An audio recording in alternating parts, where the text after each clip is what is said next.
Except Japan, apparently. Now, like editing and censorship, Americanization is sometimes a necessary evil when it comes to dubbing anime. For example, when a character talks about pop culture icons in Japan that nobody here knows about, they'll sometimes switch them around so that they're talking about American icons. Look at Fooly Cooly. Haruko talks about Jimi Hendrix and Kurt Cobain. Now that being said, the minute you start switching things around that are Japanese culture so that they turn into American culture, that's where you cross the fucking line. In my personal opinion, when it comes to dubbing anime, there's nothing more disrespectful, ignorant, or racist than turning a Japanese cartoon to an American cartoon. It's called a Japanese cartoon for a reason. It's called a Japanese animation for a reason. Because it's from Japan, and there's going to be little nods to Japanese culture in there, like rice balls. Now, I honestly thought that this whole Americanization thing started with Pokemon. Now, I love Pokemon. The original episodes, not the shitty episodes where they replaced the entire voice cast, but the ones that they started out with. This is where this whole Americanization bullshit started. Remember that episode where Ash catches a Mankey, and he's down in the dumps, and all of a sudden he sees Misty and Brock eating what appear to be rice balls, or onigiri, but they are in fact triangle-shaped donuts. Let's take a look. You look kind of down, Ash. Huh? Have a donut. That always cheers me up. Pika pika! These donuts are great! Jelly-filled are my favorite! Nothing beats a jelly-filled donut. Okay, Brock, we get it. They're fucking donuts. It's as if he was trying to convince little kids that triangle-shaped donuts actually exist. And what's funny about this is that later on in the series, Brock makes homemade rice balls, and they call them rice balls. Now, this probably confused a lot of little kids. I thought they were donuts, Mom! Let's take a look. When you got lemons, you make lemonade. And when you got rice, you make rice balls. Now later on, something really bad happened. For some reason, 4kids decided to fire the old cast, bring in a shitty one, and this turned Pokemon into an edit fest. Every rice ball that they could find has been changed into either a cracker or a sandwich. It's fucked up. Here, take a look.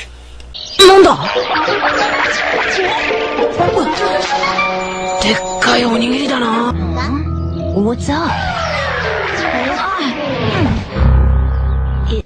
バイトで稼いだお金も底をつき。Run through all of the money we ever made.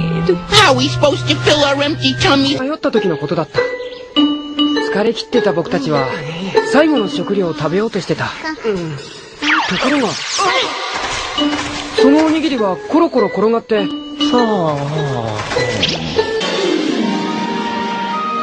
We were totally lost, stuck somewhere deep in the forest. The two of us were trying to get the other to eat the last bit of our food. Then suddenly, our sandwich totally got away from us. There's no need to Americanize this. I mean, for fuck's sake, they called it a rice ball at one point. Why did they Americanize this? Oh, because kids wouldn't understand something from another culture? That's why you fucking leave it in! So kids can learn about it. Now, some of you are probably thinking, oh, I thought this was called BigAl's Rants One Piece. Well, to be honest with you, I can't really find any episode that has any definite nod toward a Japanese culture, so I decided to do what I do best. Attack 4kids as a whole in Americanization. Sometimes entire characters are changed just because they're Japanese. Case in point, Ultimate Muscle. Ultimate Muscle, otherwise known as Kinnikuman the Sai, translated as Kinnikuman the Second.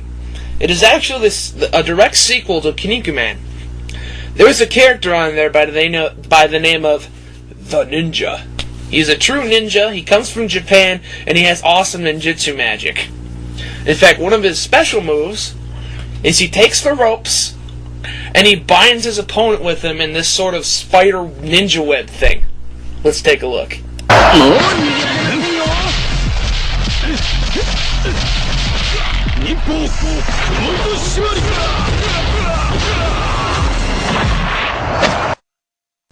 So, how did his character translate in Ultimate Muscle?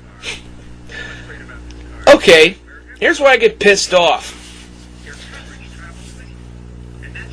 They renamed him Ninja Ned and said he was a guy from America who liked to study ninjutsu in his spare time. That's right, they turned a Japanese ninja into an American poser. And that's not the only thing that was changed in Ultimate Muscle. Let's see if you could... See how Kinnikuman has that little mark on his forehead?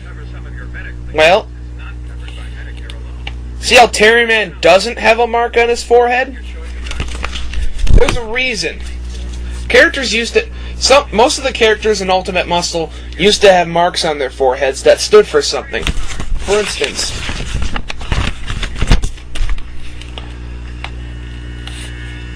Ramen Man would have the Japanese symbol for China on his forehead, and Terry Man would have the Japanese symbol for America on his forehead.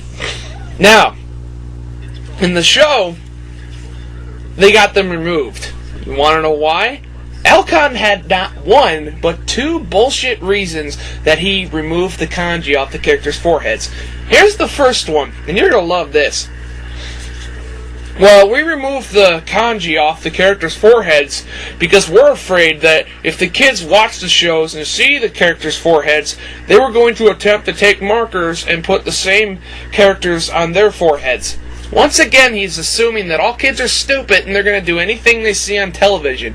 You know, if I was Al Khan, I'd be a little bit more concerned about the kids trying to emulate the same moves that they did on the show. I mean, look at this. You'd think Al Khan would be more concerned about something like this happening. Kiniko Basta! Oh no, that's completely fine. We can ignore that, because the absolute evil in this case is kanji, Japanese lettering on characters' foreheads that was barely noticeable to begin with. And here's why I call his claim bullshit. If he really wanted to prevent children from writing on their foreheads, and that's the reason why they got rid of them to begin with, then how come Terry Kenyon still has the K on his forehead? How come Kid Muscle still has the muscle mark on his forehead, as does King Muscle? And how come Sunshine still has the sunshine in his forehead? And that's when I realized, in an interview with the creator of Ultimate Muscle, they said that they got rid of the forehead markings in order to, you guessed it, fucking Americanize it. What the hell? And look what happened to Mew Mew Power, which used to be called Tokyo Mew Mew. Oh yes, God forbid a kid's show has the name of a city which we pretend doesn't exist, which comes from a country which we pretend doesn't exist. I mean, seriously. Why Americanize anything in a Japanese cartoon? It's called a Japanese animation for a reason. Because it's from fucking Japan, and when you take Japanese culture from a Japanese cartoon and turn it to an American culture, what you're basically doing is saying, haha, America's better, you suck, Japan, go suck my nuts, fuck you, you deserve to be bombed. What 4kids did to Japanese animation, One Piece especially, is the exact same thing as me going to the Louvre Museum in Paris, taking the Mona Lisa, fornicating it, and wiping it on my ass. It's unexcusable, it's unacceptable, and overall, it's just plain fucked up.